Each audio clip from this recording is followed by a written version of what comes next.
Vous savez, des fois quand vous lisez la parabole de l'enfant prodigue, comme on aime le dire, hein, bon, la parabole n'est pas la parabole de l'enfant prodigue parce que la façon dont l'histoire est racontée, l'acteur principal est présenté comme étant le père. La Bible dit il y avait un père qui avait deux fils. C'est-à-dire que ce n'est pas l'histoire de l'enfant, c'est l'histoire du père. Et on parle de deux réactions différentes de ses enfants. Parce qu'en fin de compte, l'histoire revient au père et c'est le père qui finit l'histoire. Et on parle du père compatissant et non pas de l'enfant prodigue.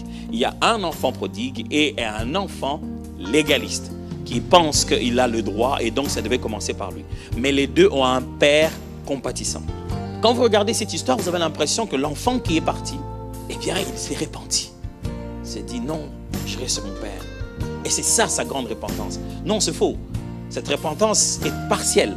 Elle n'est pas totale. C'est pour cette raison que le père, dans l'histoire, il ne laisse pas à l'enfant de donner tout son argumentaire. L'enfant s'est dit, j'irai chez mon père. Écoutez son plan. J'irai chez mon père. Ça, c'est bien. Ça, c'est la bonne chose. Il rentre chez son père. Mais il lui dit, je ne vais quand même pas venir comme ça, comme si de rien n'était. Je vais quand même faire un peu de mes efforts. Je vais quand même mériter un peu.